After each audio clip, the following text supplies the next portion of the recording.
우리 성경의 네 번째죠. 창세기, 출애굽기, 레위기, 민수기. 창세기는 무슨 내용이에요? 천지 창조와 아브라함의 그 택함, 그리고 뭐죠? 요셉이 애굽 땅에 내려간 말씀이 있고요. 출애굽기는요, 출애굽한 거 430년 뒤에, 그리고 광야에서 뭐예요? 율법을 받는 거죠. 그리고 난 다음에 성막을 지어라. 레위기는요, 제사를 쭉 소개해 줍니다. 그리고 정한 것과 부정한 것이 무엇인가, 또 제사장을 임직하는 그런 내용들이 나오고, 또 거룩에 대한 법률들이 쭉 나오게 되어 집니다. 그리고 난 다음에 민수기죠. 우리가 이렇게 보시면 되는 거예요. 역사는 이렇게 이루어집니다. 출애굽기에서 출애굽하고 난 다음에 시내산에서 계속 있다가 그 다음 역사가 바로 민수기에서 역사가 이루어지는 거죠. 민수기에서 보면 가장 먼저 우리가 하나님이 뭐 좋아하신다고요? 계산, 숫자 좋아하십니다. 숫자. 마지막 심판 때도 뭐 하는 거예요? 정산하는 거죠. 우리가 이 땅에서 살아온 모든 것들에 대해서. 그러니까 민수기의 영어 뭡니까? Numbers. 숫자를 기다려요, 숫자. 하나님께서 이 숫자로 민수기의 처음부터 끝을 지어주십니다. 처음에 어떤 숫자예요? 출애굽할 때 몇 명이 나왔는가? 60만 몇천 명. 제가 여러 번 외우려고 하는데 안 외워지더라고요. 그리고 나중에 가나안 땅에 들어가기 전에 몇 명이 광야에서 살아남았는가? 60만 몇천 명. 거의 비슷하죠. 그러니까 무엇을 말씀해 주는 거예요?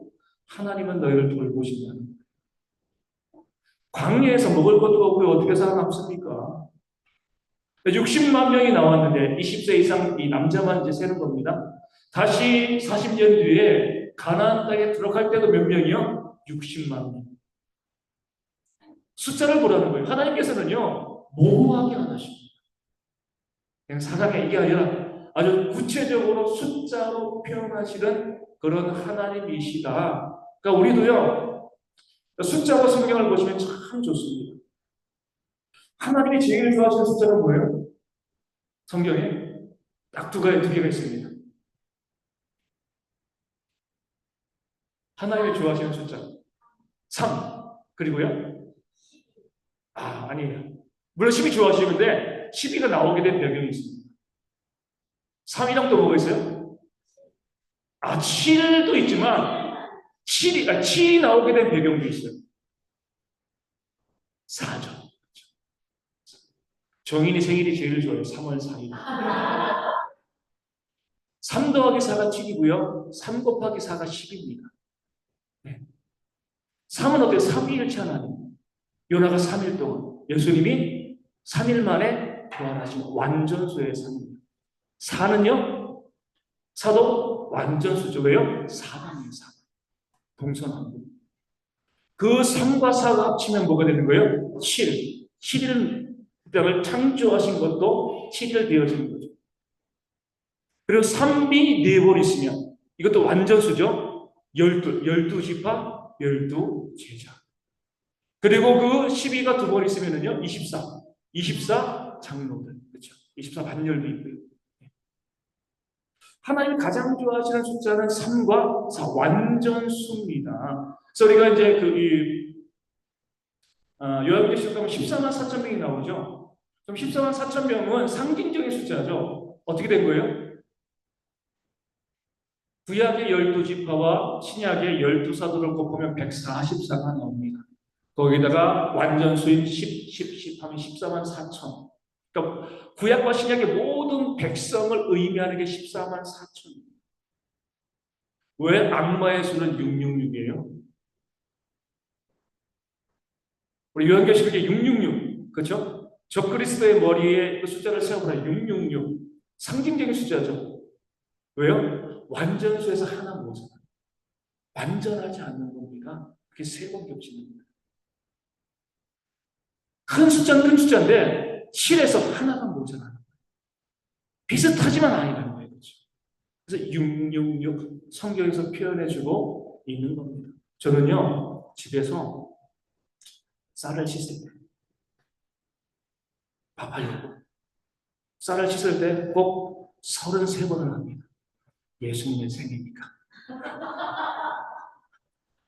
숫자 좋아해야죠. 그래. 늘 내가 쌀을 씻을 때도 예수님이 33년 동안 이 땅에서 사역하셨던 그것을 생각을 해야지. 꼭 33번 씻어요. 예.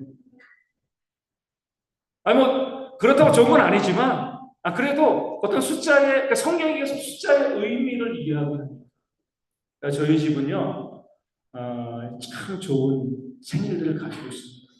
정인이가 완전이죠. 3월 4일. 정준이는요 3월 24일. 10의 12의 배수입니다. 저 집사람은요 4월 30일. 4와 30일. 4와 3과 10이 들어가 있습니다. 정윤이는 7월 5시니까 5일. 네. 제가 문제죠. 11월 7일이거든요. 666을 생각해 보면 11도 뭐예요? 12에 하나 모자란 숫자가 되어지는 거거든요, 이게. 네? 그러니까 성경은 끊임없이 우리가 숫자로 그렇게 말씀하십니다. 우리가 보면은 12지파, 12족속. 고난의 숫자는 뭐예요? 고난의 숫자 40이죠. 광야 40년. 예수님이 40일간 금식했습니다. 40년 고난의 숫자가 되었습니다. 성경은 그 숫자에 우리가 기억하라는 거예요. 그렇죠? 3, 4, 7, 12. 10도 있지만 10보다 12가 3, 40에서 더 완전한 숫자로 성경은 끊임없이 우리 가운데 보여주고 있습니다. 하나님께서는 이렇게 해서 숫자로 우리 가운데 말씀을 하시는 거죠. 11조는 왜 그래요? 11조. 하나님 보시기에 상당히 계산적인 개념입니다. 너희가 이 일에서 10분의 1을 드리면 10분의 1으로 충분히 살아갈 수 있다는 거예요. 10분의 1은 뭐예요? 성전을 지키는 자들을 위한 몫이 되어지는 거죠. 유대인들은요, 회당을 세우는 기준이 10가정이에요. 회당을 세울 때. 10가정에서 회당을 세웁니다. 왜요? 10가정의 10분의 1을 12절 내요. 그럼 그 랍비는요, 그들과 동등한 삶을 살아갑니다.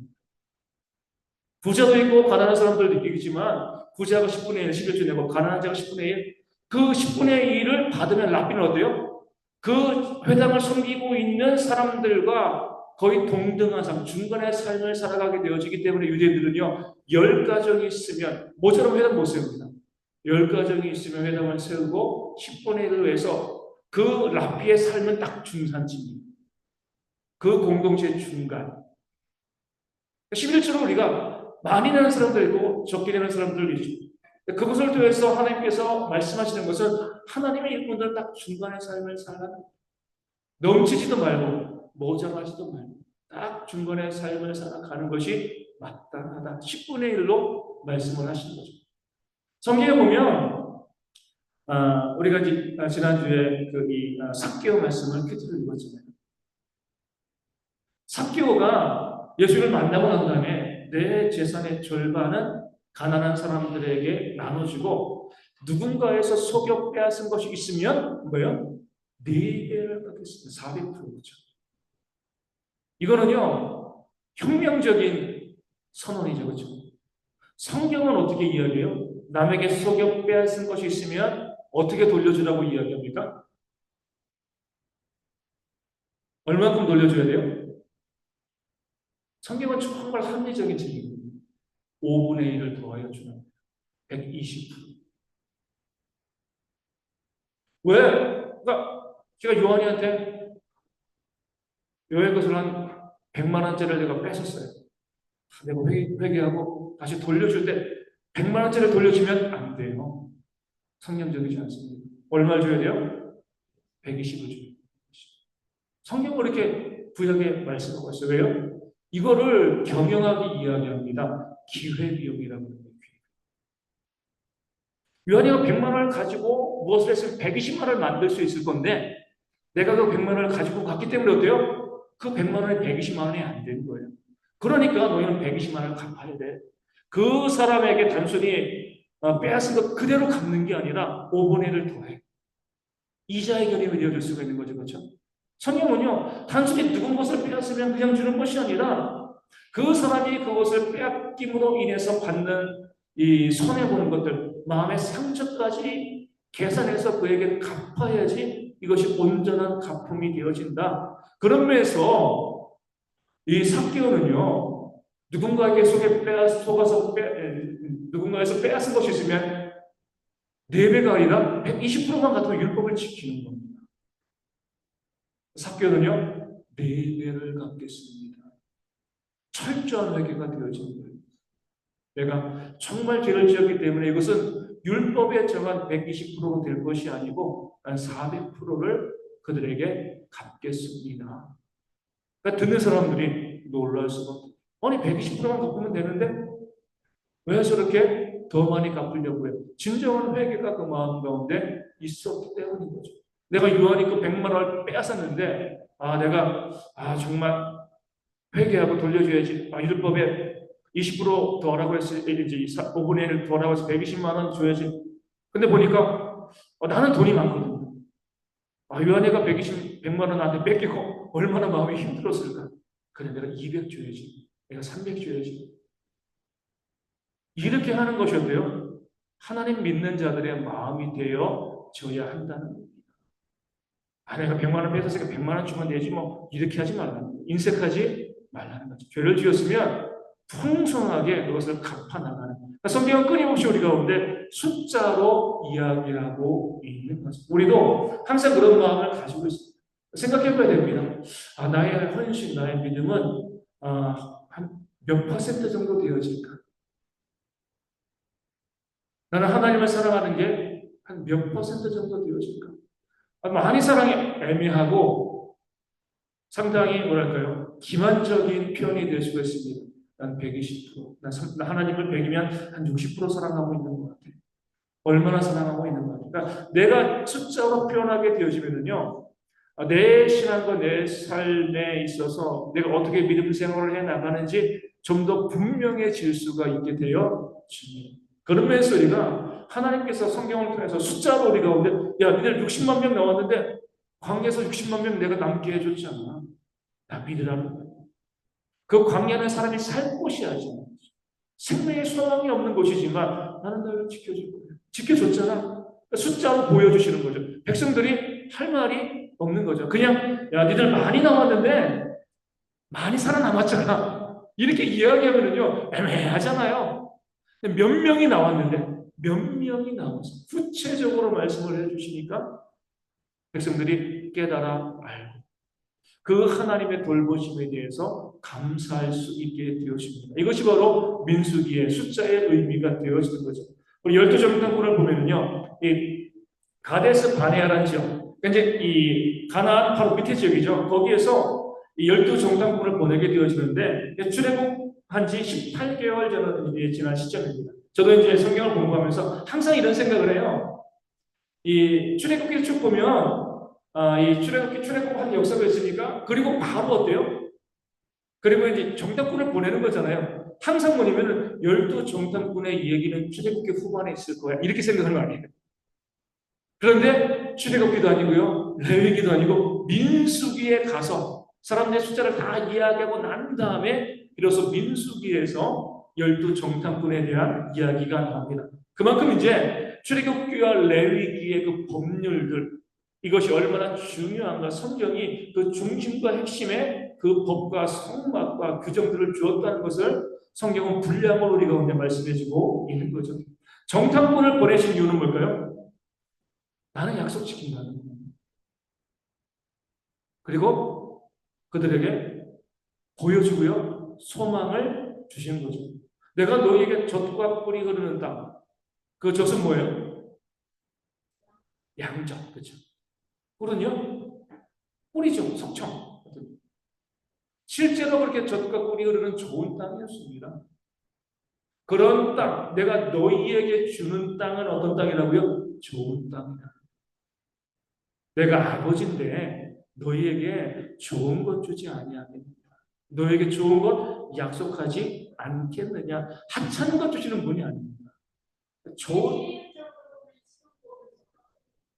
아니죠. 왜냐면은 애굽은 대고 폭풍을 왔어요, 그렇죠? 하지만 그 밑에는 어때요? 광야잖아요. 지금 우리가 많은 사람들이 이야기하는 것처럼 우리 성경에 딱 지명이 그러잖아요. 헐몬산에서 흐르는 그런 물들이 이제 예루살렘도 산악 지역이고 하지만 그쪽 쭉 지역을 통해서 보면은요, 이 요단 지역 보면 상당히 풍요롭고요. 그렇게 이제 뭐랄까요? 얼마 전에 누구죠? 우리 조혜련 씨가 또 누구죠? 우리 이봉원 부인 박미선 씨나 권사님이라며요. 두 분이 다 이제 이 성지 순례가 유튜브 방송이 있더라고요. 가가지고 기도도 하고 이런 이제 방송이 있는데 거기 보니까 요단나 세례 받는 거 보니까 이제 정말 여기밖에 안 오는 되게 좁은 지역. 예, 그런데 거기 표시가 있더라고요. 무슨 표시냐면은 물이 많을 때는 이 정도가 엄청나게 큰 강이 됩니다. 여호수아가 건널 때. 예. 평상시는 계곡인데 물이 많이 헐몬산에서 물이 막 내려오고 했을 때는 사람 높이 이상으로 되는 지역이 바로 요단강이 되어지는 겁니다. 그러니까 그쪽으로 인해서 많은 오아시스와 물이 풍부한 거죠. 그렇기 때문에 이스라엘 백성들에게는요, 그 주변 지역의 이제 이 네게브 광야죠, 그렇죠? 밑에 광야 지역을 통해서 보면은 적과 꿀이 흐르는 땅, 그 땅이 맞는 거죠. 농사 지을 수 있는 땅이 되어지는 거예요. 애굽처럼. 물론 목축을 많이 했지만 농사 지을 수 있는 땅, 그 적과 꿀이 흐르는 그런 좋은 땅을 내가 너희에게 선물로 주겠다. 약속하신 그대로 그 땅을 주신 거죠. 물론 우리가 이제 이 지혜가 있어요. 적과 꿀이 흐르는 땅에는요, 누가 살고 있어요? 나쁜 놈들이 살고 있죠. 힘으로 정복했으니까 이게 생각하셔야 돼요. 아브라함과 롯이 네가 구하면 내가 자하고 내가 자하면 구할게. 그러니까 롯이 어디로 갔어요? 소돔 땅으로. 성경에 어떤 표현이 있습니까? 여호와의 동산 같더라. 그 좋은 땅을 나쁜 놈들이 그냥 놔둘 리가 있습니까? 그럴 리가 없죠. 강남에 나쁜 놈들이 많은 거예요. 그렇죠? 네. 돈 많은 곳에 나쁜 놈들이 있는 겁니다. 수단과 방법 가리지 않고 돈 버는 사람들이 그곳에 몰려 살아가게 되어지는 거예요. 성경이 말씀해주고 있는 거예요. 그렇기 때문에 소돔과 고모라의 죄악이 가득한 거잖아요. 이 이스라엘 지역 그 땅도 마찬가지. 아낙 족속, 강대한 족속이 살았습니다. 왜요? 좋은 땅이니까. 또 왜 그 땅이 좋은 땅이에요? 왜 좋은 땅이죠? 좋은 땅인 것과 동시에 나쁜 땅이기도 하죠. 그 중간에 어떤 길이 있었어요? 이름조차 아름다운 길이죠. 킹스로드, 왕의 길. 왜 왕의 길이에요? 왕들이 전쟁하러 다니는 거죠. 밑에는 애굽 대제국이죠. 위에는 바벨론 대제국. 이스라엘의 지정학적 위치는요, 아래 위로 대제국이 있습니다. 그러니까 이제 애굽이 좀 힘이 세지면 뭐예요? 킹스로드를 거쳐가지고 북쪽에 있는 바벨론을 공격하는 거예요. 바벨론의 힘이 세지면은요, 킹스로드를 통해 가지고 애굽을 공격하는 겁니다. 중간에 있는 땅인 거죠. 그렇기 때문에 침입도 많이 받지만 전쟁이 없으면요, 구역에는 최고인 거예요. 왔다 갔다 하면서 돈 벌기 정말 좋은 땅이 바로 이 가나안 지역이 되어 지는 겁니다. 그러니까 좋은 땅인 거죠. 그 좋은 땅을 하나님께서 이스라엘 백성들에게 주시는데 정탐꾼을 보내신 이후에 너희가 봤잖아. 내가 너희가 본 땅을 너희에게 주겠다. 이렇게 약속하십니다. 아브라함에게도요, 내 눈으로 보는 모든 땅을 내가 너에게 선물로 주겠다. 하나님께서 우리 가운데 보여주실 때 그냥 보여주시는 거 아닙니다. 중요한 의미가 있는 거예요. 그냥 보여주셨겠지, 그거 아니에요. 무엇인가 보여주셨으면은요, 그 땅에 대한, 그것에 대한 하나님의 계획과 선물이 있다는 겁니다. 생각하셔야 돼요. 그냥 받겠지. 그런 거 없어요. 반드시 하나님의 계획이 우리가 보는 것 가운데 있다는 것을 이 정탐꾼 우리 가운데 알려주고 있습니다. 오늘 두 번째로 해석의 지혜만을 우리가 함께 해보겠습니다. 정말 정탐했을 때 그들이 바라본 상황은 똑같죠. 12명의 정탐꾼 중에 10명과 2명, 여호수아와 갈렙이 그 땅을 바라보면 똑같았어요. 좋은 땅이다. 젖과 꿀이 흐르는 땅이다. 그런데 그 해석에 문제가 있는 거죠. 10명은 뭐예요? 거기에는 좋은 땅이니까 힘센 민족 안악자손이 살고 있고 우리는 그들을 보기에 뭐 같다고요? 메뚜기와 같다. 여호수아 갈렙은 뭐라고 이야기합니까? 그들은 우리의 밥이다. 똑같은 상황을 보고요. 정반대 해석을 내는 겁니다. 여호수아 갈렙은 아까 말씀드린 그것을 알고 있었죠. 하나님께서 우리 가운데 좋은 땅을 주시는데 당연히 그 좋은 땅에는 이미 나쁜 놈들, 힘센 놈들이 살고 있는 게 당연한 건 아니겠느냐? 이상한 거 아니다. 알고서 우리 가운데 그 땅을 주시겠다고 한 건 뭐예요? 그럼에도 불구하고 내가 그들을 싸워서 이겨서 그 땅을 너에게 줄게. 이것이 하나님의 약속이다. 하나님을 바라보자는 거예요. 10명의 정탐꾼들은 어때요? 하나님을 바라보지 않고 뭘 바라봤어요? 상황을 보고 상황. 걔네들이 싸움 잘하는데 우리는 못하니까. 성경은 우리 가운데 사실에 대해서 왜곡하지 않습니다. 그 사실을 어떻게 해석하느냐, 믿음으로 보느냐, 그렇지 않느냐, 여기에 따라서 우리가 받는 결과가 달라진다는 거죠. 상황은 만만치 않잖아요. 하지만 하나님을 바라보게 되어지면요, 우리는 그 만만치 않은 상황에서도 이겨낼 수 있게 되어 지는 겁니다. 상황이 그러니까 안 돼. 그럼 안 되는 거죠. 우리 뒤에 보겠지만 하나님께서는 내 귀에 들린 대로 내가 너희에게 행할 것이다. 이렇게 말씀하셨죠. 똑같은 상황을 보고도 여호수아와 갈렙은요, 하나님이 우리를 이끌고 우리와 싸워주시, 우리 적들과 싸워주시면 우리가 그 땅을 차지할 거다. 그들은 우리의 밥이다. 누가 그렇게 이야기했습니까? 그들은 우리의 밥이다. 똑같은 말씀이 어디 있어요? 성경에? 구약에 나옵니다. 전쟁은 여호와께서 하는 것입니다. 다윗이 누구랑 싸웠어요? 골리앗과 싸우는 거죠. 뭐와 같아요? 우리 정준이가 우리 이승주 집사랑 싸우는 거예요. 네? 물론 안 싸우지만 만약에 싸운다고 하면 어떻게 되겠습니까? 말이 안 되는 거죠, 그렇죠? 상황을 보면 이길 수가 없는 거예요. 골리앗은 그냥 키만 멀때같이 큰 그런 비실비실한 사람이 아니잖아요. 어려서부터 전쟁터에서 자란 장수였습니다. 앞에 누가 있었어요? 방패든 자. 혹시나 골리앗도 이 화살 쏘면 안 되잖아요. 죽잖아요. 그러니까 방패든 자가 다 막았습니다. 화살을. 맞서서 싸우면 골리앗과 싸워서 이길 수 없고 뒤에서 화살 쏘도요. 앞에서 방패가 다 막아버리는 거예요. 이길 수가 없는 거죠. 그렇죠? 상황을 보면 이 골리앗과 싸워서 이길 수가 없는 거예요. 그런데 다윗은요. 그냥 골리앗과 싸우고 나갔습니다. 이거죠. 전쟁은 여호와께서 한 것이다. 나 안 싸운다는 거예요. 누가 싸운다고요? 하나님이 싸우시는 거예요.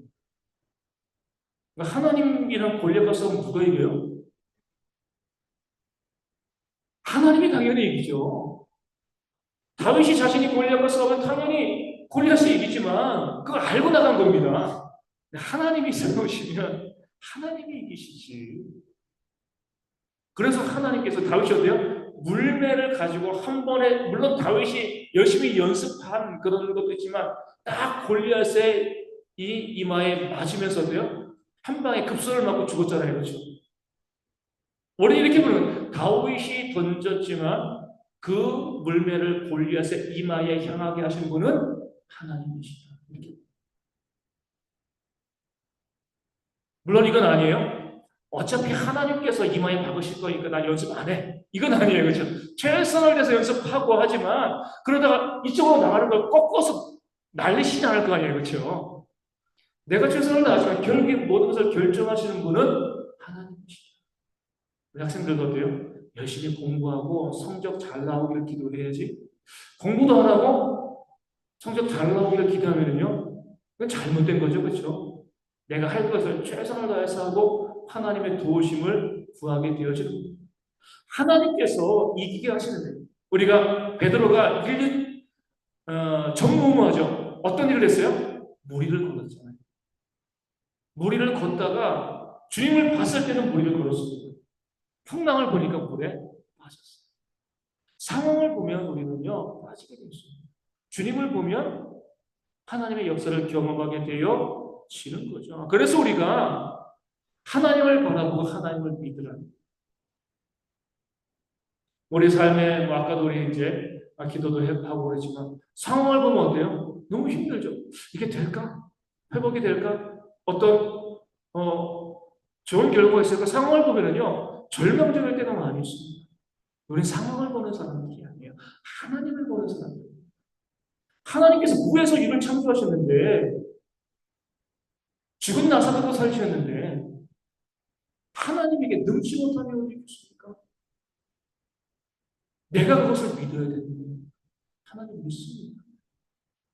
하나님께는 능치 못함이 없음을 믿습니다. 그 믿음을 가지고 나가야 되는데 우리는 어때요? 예전에 제가 이제 참 이제 속상한 거죠. 부목사로 있을 때 어떤 이제 제가 이제 병원에 실망을 갔어요. 이제 이 선배 목사님 모시고 가가지고 환자들 아주 중병 걸린 환자였어요. 기도하고 하나님 낫게 해주시기로 믿습니다. 기도하고 밤에 나왔어요. 나가면서 그 목사님 안 되겠어. 이건 정말 너무나 끔찍한 말이에요. 기도할 때 믿음이 없이 기도했다는 거예요. 상황을 보니까 이건 안 되지. 상황을 보면 안 될 게 너무 많아요. 하지만 우리는 하나님을 바라보는 거거든요. 다윗이 얘기한 것처럼 사방과 우겨싸움을 당합니다. 적들이 천만이 나를 에워서 진치고 있어요. 어디는 열려 있어요? 하늘은 열려 있어요. 우리는 하늘을 보는 사람이에요.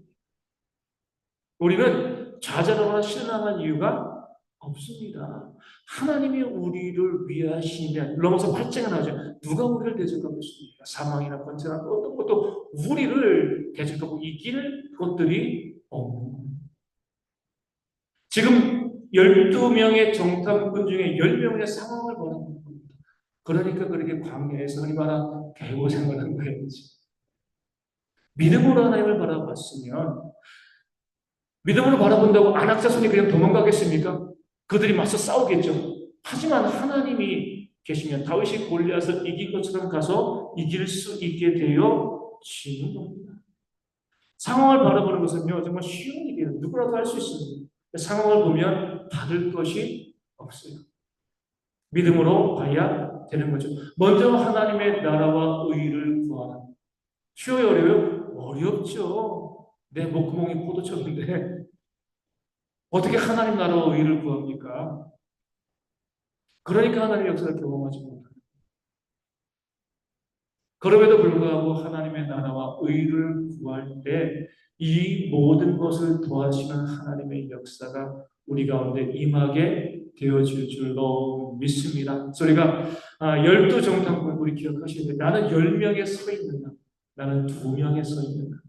나는 믿음으로 하나님을 바라보는가? 나는 내 이성으로 현실과 상황을 바라보고 있는가? 그 갈림길에서 여호수아와 갈렙처럼 믿음으로 하나님을 바라보시는 그런 역사가 있고 그럴 때에 하나님께서 믿음 가운데 하나님의 놀라운 역사를 보여주실 줄로 믿습니다. 그 믿음으로 한 주간 승리하시는 우리 모두가 되어주시기를 소망합니다. 384장이죠. 우리 오늘 384장 나의 갈 길 바라도록 예수 인도하시니 함께 찬송하도록 하겠습니다.